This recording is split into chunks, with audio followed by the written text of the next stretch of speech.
Okay, this is our review for the first week of our Play of the Hand class. And sorry, this is coming to you a little late. As you know, I had computer problems earlier and couldn't record it. But anyway, we have it now. It's going to be a little bit abbreviated from what we would have done if we had all been there, but it is going to be a total review of chapter 1 of the beginning bridge, the Play of the Hand book. So let's take a look. The first thing I want to share with you is the syllabus for the class.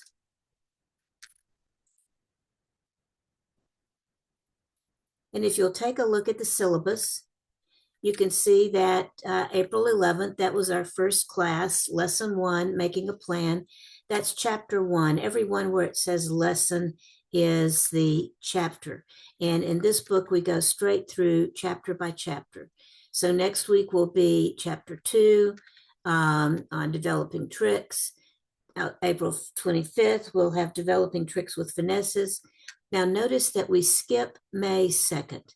May 2nd, there is a sectional tournament going on at the Bridge Center, and so we won't be able to meet at the Bridge Center. So we have to skip May 2nd, but then we'll continue with May 9th, the 16th, the 23rd, the 30th. Now on the 30th, we will do chapter 7 and 8 together because there's not as much in either one of those chapters.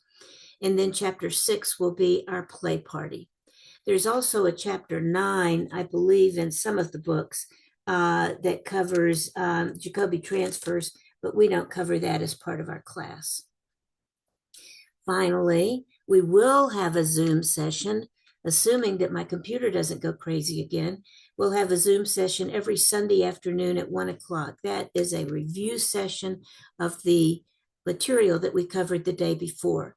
We do this so that you can get on if you want. If anything was confusing to you, you can ask questions, get anything clarified that you want.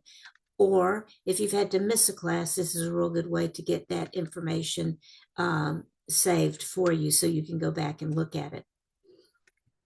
So that is our syllabus. This entire class, we are going to be talking about play of the hand, which is the declarer's play of the hand. You have made a contract. We've gotten through the bidding that we just did in beginning bridge, and now we know how to come up with the contract. The question now is, how do we make the contract? How do we play the hand to make the contract? And that's what we're going to be studying in this entire class. Now, I handed out this sheet, and this is going to give you a really good idea about how you play the hand. And if you do no more than understand what's on this sheet, that's really everything about the class. This covered in this making a plan, the ABCs, if you make a plan before you start to play, this is what you need to do every single time that you start to play the hand. As you know, the contract, the auction is over. We have a contract established. The person to the left of the declarer, to the right of dummy, leads. When the opening lead is down on the table, then the dummy comes down. Before you pick a card from the dummy, and I don't care if it's a singleton that's sitting there, so you know what you're going to have to play, you don't call for that card until you've made a plan. And that's what we're going to be talking about. And throughout the class, we're going to focus on this making a plan, but we're going to focus on the individual elements of making the plan. How do you make the plan, and what do the different things under making the plan mean? I'll also point out to you that there is a difference between what we're covering as making a plan and what is used in the book. In the book, they describe their plan as PLAN instead of ABC. It's the same thing, though. I just find this as a lot easier and clearer than the PLAN that's referred to in your course book. In the course book, it refers to P as pause to consider your objective. L is look at your winners and losers. A is analyze your alternatives, and N is now put it all together. Well, all of that is really covered here on the ABCs. It's clearer to me anyway. So we're going to use this making a plan, the ABCs of making a plan. Okay, so as you're sitting there making the plan, the first thing you need to do is assess the situation. What is the situation? Well, the first thing in assessing the situation is, what is your goal? What do you have to do? How do we know what the goal is? Well, the goal is your contract. If your contract is 3 no trump, you have to take 9 tricks. That's your goal. If your contract is 2 diamonds, you have to take 8 tricks. If your contract is 4 hearts, you need to take 10 tricks. So that's your goal, the number of tricks that you need to have in order to make your contract. Then the second thing you need to do is look between the 2 hands, dummy and declare, and count your sure tricks. How many tricks can you be sure that you're going to get? Now, we do this 2 different ways. We count either winners when we're talking about a no trump contract, because in no trump, the high cards are the ones that win. Or when we're talking about a suit contract, we count losers, because in a suit contract, what we need to worry about is tricks that we have to lose before we can get control of the trump suit and then make the plan that we need to have. So it's a little bit different look when we look at no trump, we look at winners, suit contract, we look at losers. After you count up whatever it is, if you've got winners, you've counted those up. If you're talking about no trump, let's say you're bidding 3 no trump, you have to take 9 tricks. You've counted up, and the number of tricks you have is 7. That's not quite enough. So that tells us we need 2 extra tricks. We need to figure out how to get 2 extra tricks somewhere. So that's assessing the situation. What is your goal? What tricks do you have for sure that you can count on? And then what extra tricks do you need? Or looking at it from the point of view of a loser, counting losers, you need to, if you're talking about 3 no trump, or let's say you're talking about a suit contract, so you're talking about 4 hearts, you can only lose 3 tricks, right? You've got to get 10 tricks, so you can only lose 3 tricks. So if you count up and you see you have 5 losers, that means you need to get rid of 2 losers.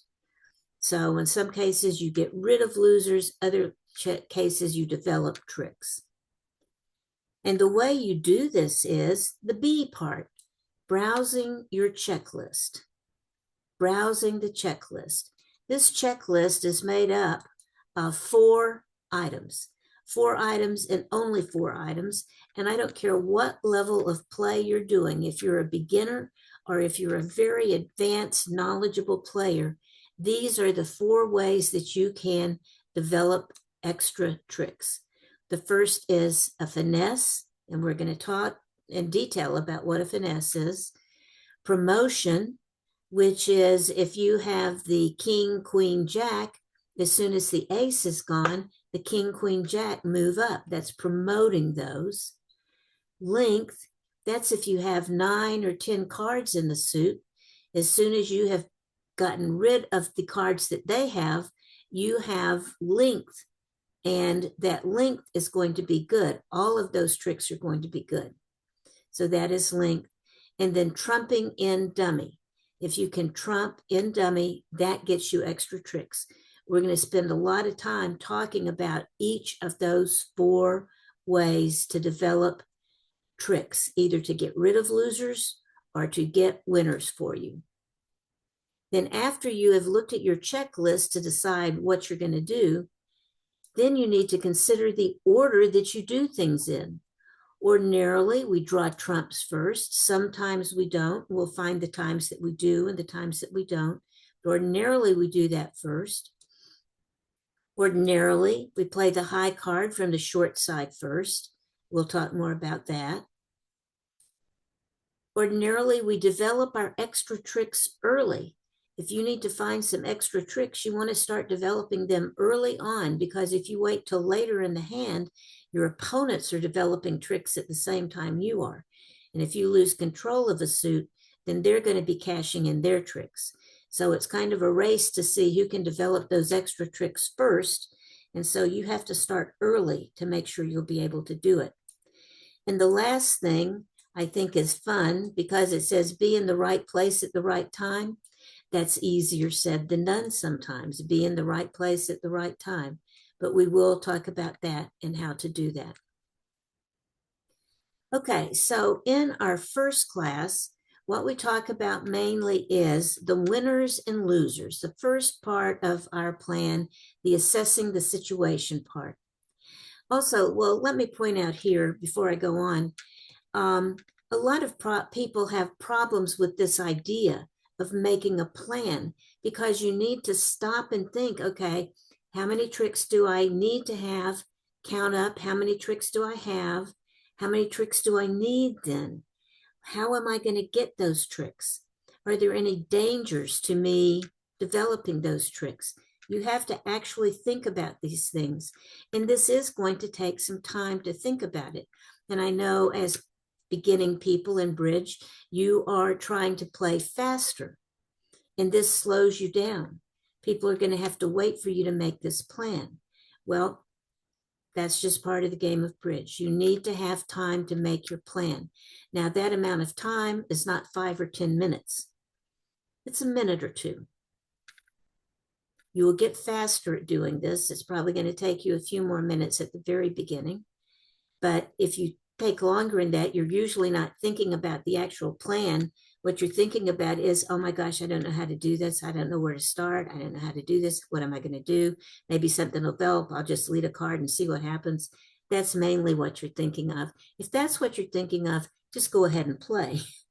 But if you're actually using your ABCs, assessing the situation, browsing the checklist, coming up with the way that you think you're going to be able to make your contract, that's the time you need to spend. And if it's 2 or 3 minutes, that's fine. Do it. You'll get quicker as you go on with it. Okay, so then let's look at how we decide winners and losers. This is in your book, and when you get your book, which we'll get on Saturday, our new books, when you get your books, take a close look at this, because this talks about how to count your winners and your losers. This is a very important part of the play of the hand. If you can't count your winners or losers, if you're not sure about how to do it, then you can't really make the plan, because you don't know what the plan needs to be. So let's talk about first counting winners. And counting winners we do when we are in a no trump contract. In no trump, the high cards are the important thing, so we count the winners. And what we do is we just look between the two hands and see what we've got. Here we've got the ace, king, queen, jack. How many winners should that be?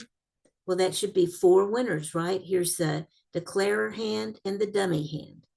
So we've got the ace, king, queen, jack, the 5, the 4, the 3, the 2 are going to fall under that. So we will have 4 winners. Now, an important thing is that we want to count the sure tricks only. In other words, if we don't have, if we can't take all our tricks off the top, we don't count them yet as winners. We may see that they're going to be winners, but we don't count them as winners. For instance, look at this one, king, queen, jack, 10. Here we have no sure tricks, because the definition of a sure trick is a trick that you can take without losing any tricks. Up here, we took the ace, king, queen, jack. We don't have to worry about losing anything. Here, with the king, queen, jack, 10, we're missing the ace, right? And so we have no sure tricks, because we have to lose to the ace. Now, all of you can see that once we lose to the ace, the next 3 cards are going to be promoted. And so we do have 3 winners here, but you don't count those at first. You only count your sure tricks first. And there's a reason for that. The reason is if you have sure tricks without having to develop anything, that's what we're going to take. Here's a suit where we have to develop something.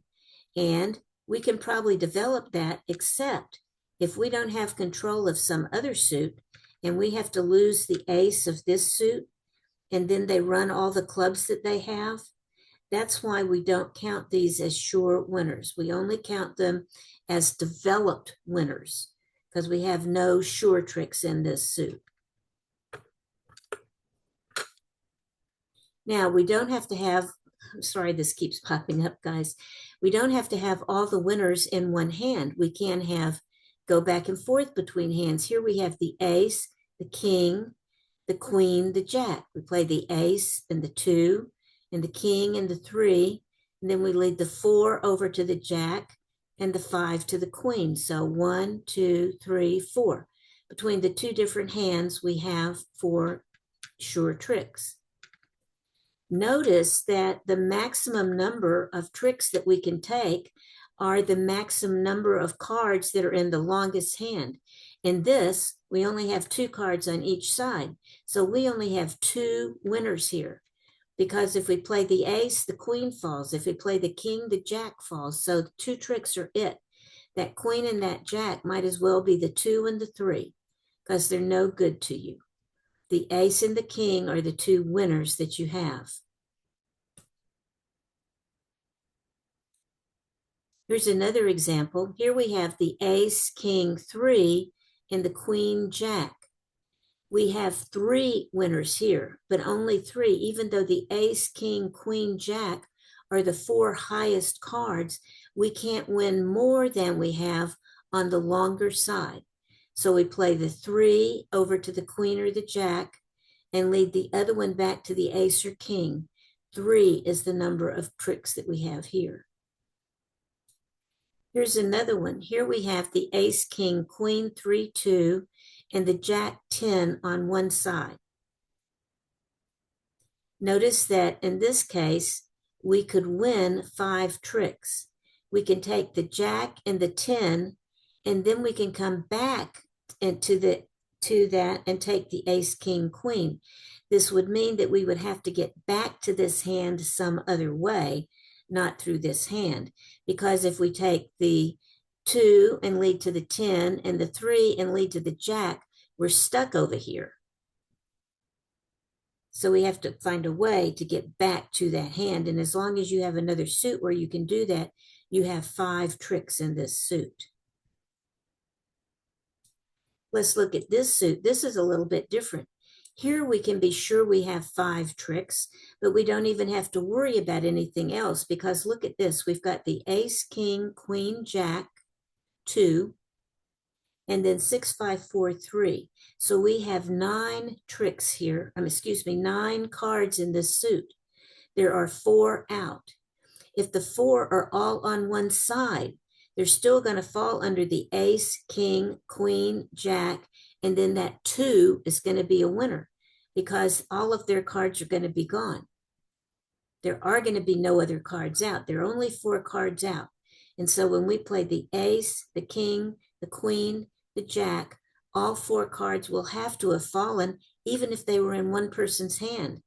And they're usually not divided like that. It's usually 2, 2 or 3, 1. So it won't even take us that long to pull all the cards in. As soon as all the cards that are out are played, that means all of our cards are good. But we can't win more than are in the longer side. So in this hand, we've got 5. This particular suit, same kind of thing. Here we have the ace, king, queen. We've got 6 cards on one side. We've got 4 cards on the other side. That's a total of 10 cards. There's 13 cards in the suit. So even if they're out 3-0, we have the ace, king, queen to take care of those 3 cards. And then the rest of this long suit will be good. So we should have 6 winners in this suit. 6 winners in this suit. Okay, now let's see how we count the winners in a deal. And what we're going to do is we're going to look across to see how many winners we have in each suit. Now, the way this is laid out is this is the dummy hand over here on the left, and this is the declare hand over here on the right, and this is spades, hearts, diamonds, clubs going down, okay? So let's look in our spade suit.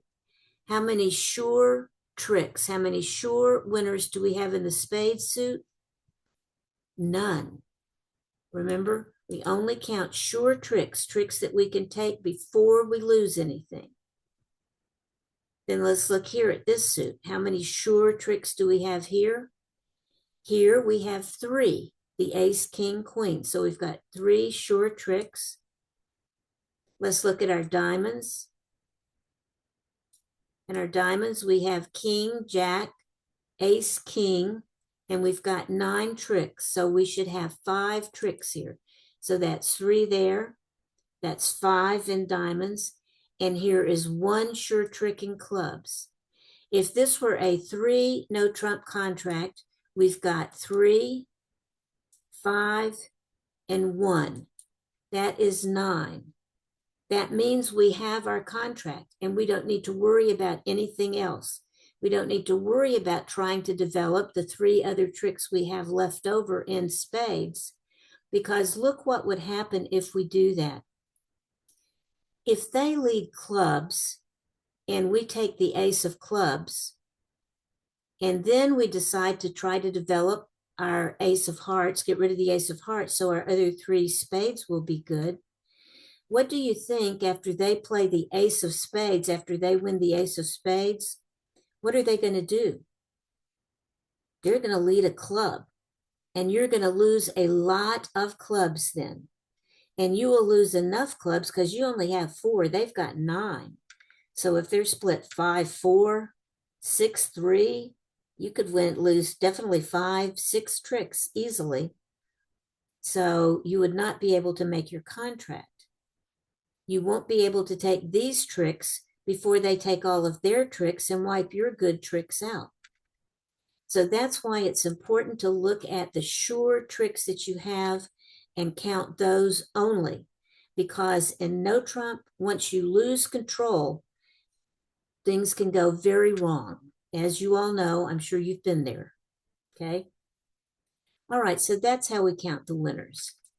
Now let's talk about counting losers. When we count losers, we need to see how many tricks do we have to lose, or can we get all of the tricks? Do we have any losers? Let's look here. Ace, king, queen. We should be able to take all 3 of these so we have no losers in this suit. No losers. 3 winners if you want to look at it from a winner's point of view, but this is suit contracts we're talking about now, so we look at losers. We have no losers there. Let's look at this next one. The 7-5-4, the jack 6-3. We've got 3 losers there. 3 losers. We cannot win any tricks in that suit. So that's 3 losers. Notice that you don't have to count more losers that are in the longest side, but we've got 3 losers there. Now let's look at this one. This is interesting. The top part here, the 8-7-5-4 is the dummy, and the 3-2 is the declare. We always count our losers from the point of view of the declarer, okay? From the point of view of the declarer. So in this case, since the 3-2 is the declarer suit, we only have 2 losers here. The 3 and the 2 are both losers. The thought being that once those are gone, we can trump the rest in that suit. So we've got 3-2, 2 losers. However, let's look at this, just reverse those 2. Now we have in declarer's hand 8-7-5-4. So we have 4 losers in that suit. 4 losers in the suit because we have to count it from point of view of the declarer. Now, just as we could count earlier on our winners that once the ace is gone, the king, queen, jack is good, you can see here that if once the 3 and the 2 are gone, you can trump 2 of these in the dummy.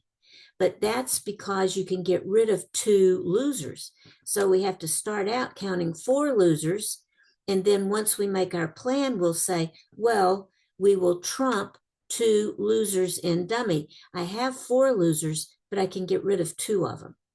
But when we do our initial assessment, just like on the winners, we did our initial assessment of sure tricks only. On this, we do our assessment of losers from the point of view of the declarer's hand. Now, it gets a little tricky sometimes because let's say we have this development. We have the king, queen, 3 versus the 9, 4, 2. Well, how many losers do we have there? We probably have 1 loser there, the ace. The ace is going to be a loser, and then probably our king, queen is going to be good. Similarly here, we have the king, jack, queen, the queen, jack, 10. We're missing the ace, king. So the ace, king are losers. We have 2 losers in that suit.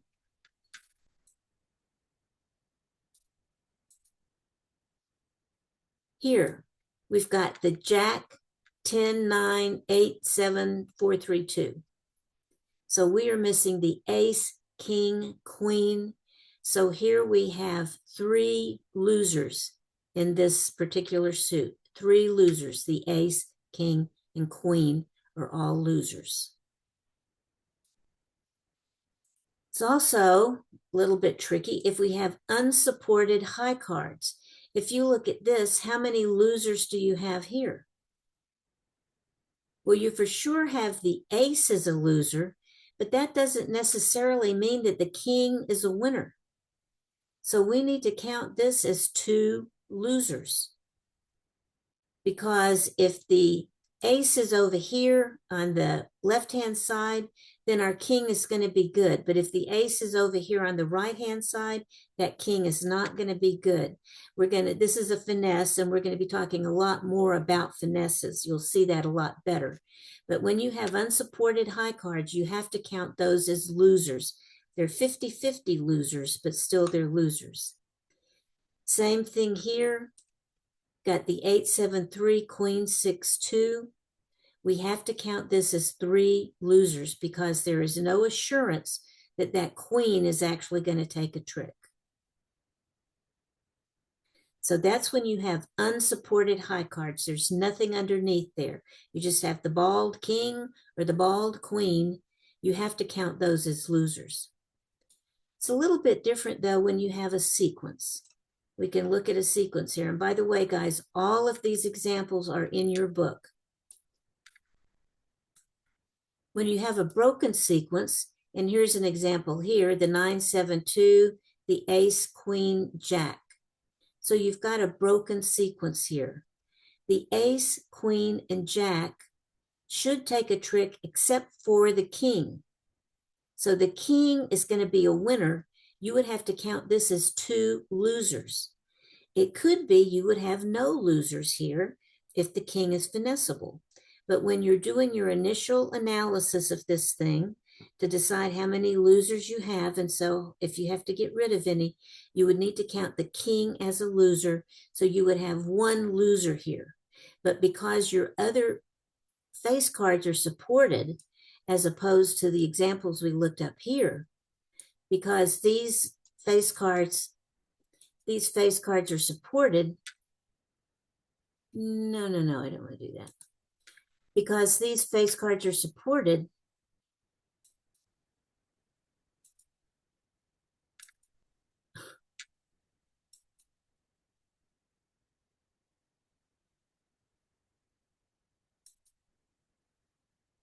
well, what just happened to that handout?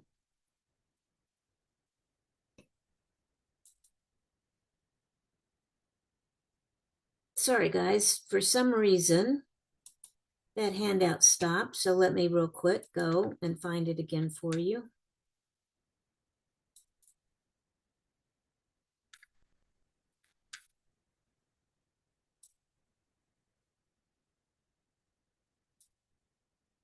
Chat among yourselves while I'm doing this.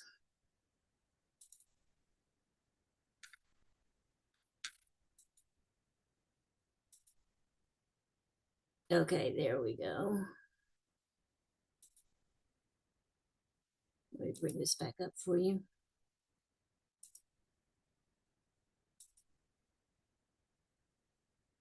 Okay.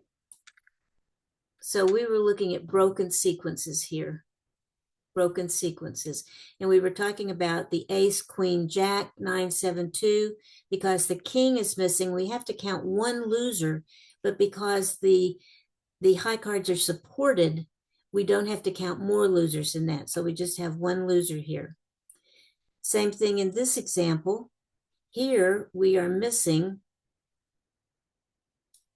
the ace queen, so we have to count those as losers, the ace queen, but then the jack 10 should be good.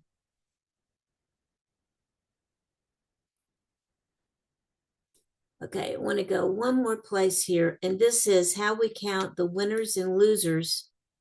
Excuse me, how we count the losers looking between the two hands. Okay, so here is an example, and this is like before. We have the spades, hearts, diamonds, clubs of the two hands.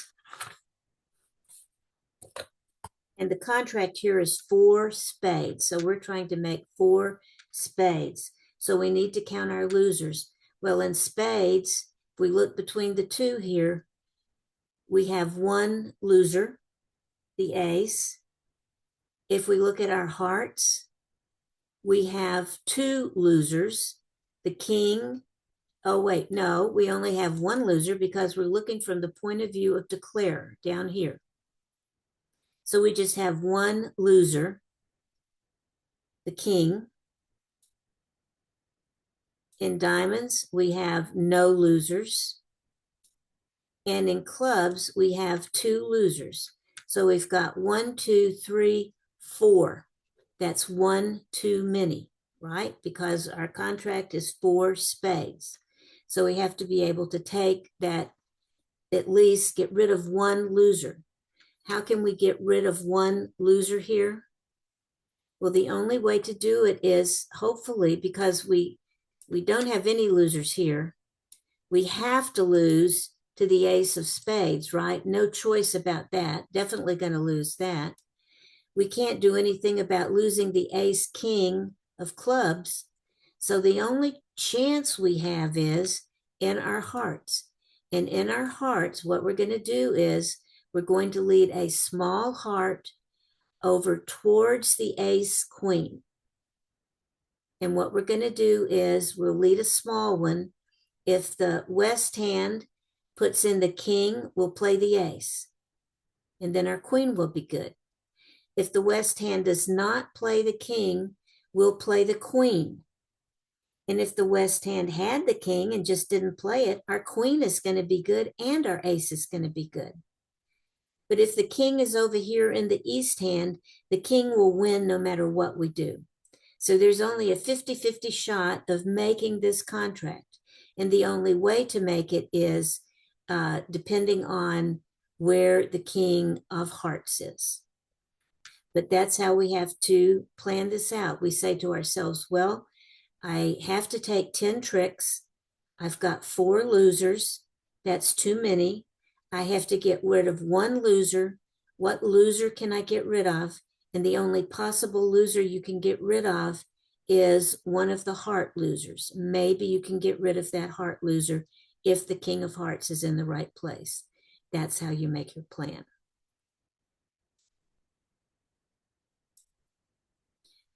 Okay, guys, that is what we covered primarily in our class last Saturday. We're going to have a review of this information in our class this coming Saturday.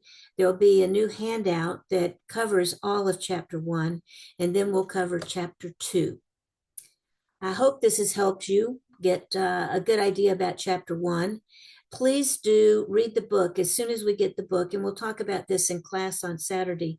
The book has really good explanations, really good examples, and then it has exercises in the back, and it has practice hands in the back. And especially since this is a play the hand class, you need to get some experience playing the hands. So you need to try to do that as much as you can. All right, that's all for today then, and I will see all of you on Saturday. Bye-bye.